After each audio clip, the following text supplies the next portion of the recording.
In a political twist that has sent shockwaves across the South African landscape, Helen Zille, former Western Cape Premier and Federal Council Chair of the Democratic Alliance, DA, has blown the lid off what she alleges are secret dealings and backroom arrangements involving President Cyril Ramaphosa.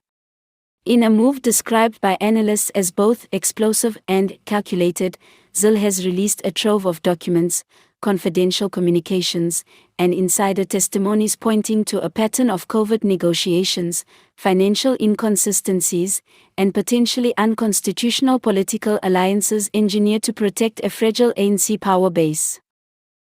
Zille, known for her fearless approach to political accountability, revealed these files during a surprise press conference in Cape Town, which was live-streamed and viewed by thousands across the nation.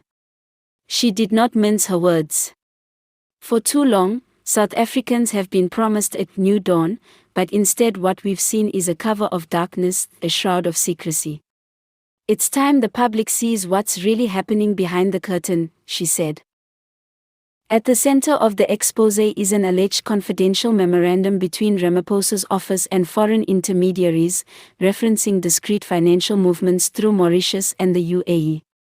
The documents suggest these dealings may have been used to funnel funds into ANC-aligned initiatives while avoiding the scrutiny of parliamentary oversight or South African financial regulators. The report also alleges backdoor conversations between Ramaphosa and prominent business tycoons with close ties to state tenders and procurement contracts.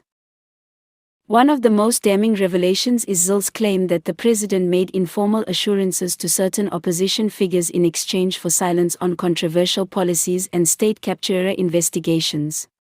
This includes alleged communications with senior figures in parliament aimed at blocking specific motions that would have intensified inquiries into executive corruption. These aren't just rumors or speculation, Zille asserted. These are internal records, voice notes, and email trails. Some of the individuals named in these files have already contacted our legal team to deny involvement, but the paper trail doesn't lie. Zille's revelations come at a politically sensitive time. Ramaphosa's presidency has been under growing strain due to increasing public dissatisfaction over economic stagnation, power outages, illegal immigration, and perceptions of elitist governance. The recent 2024 general elections resulted in a weakened ANC forced into a national unity-style coalition. According to Zille, many of these deals were orchestrated before and after the election in a desperate effort by Ramaphosa to cling to power at any cost. What we are witnessing is not just the erosion of public trust, but a systemic manipulation of South Africa's democratic institutions, Zille added. We need to ask ourselves, if the president can do this behind closed doors, what else is being hidden from the people? The ANC has swiftly dismissed the claims as a political stunt and accused Zille of sowing division and fear. Presidential spokesperson Vincent Magwenya issued a brief statement saying, "The president remains committed to transparency, legality, and service to the South African people. Any insinuation of wrongdoing will be addressed through appropriate legal channels." Still, the public reaction has been intense.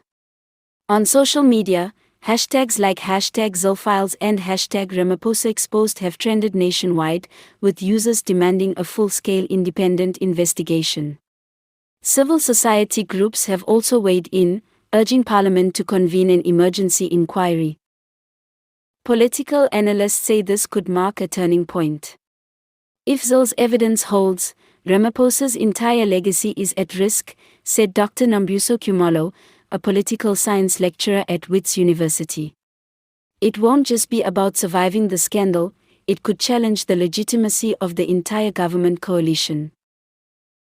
As Zille prepares to hand over her findings to legal authorities and press for a parliamentary commission, South Africans are once again reminded that in the world of politics, what's seen in public is often just the surface.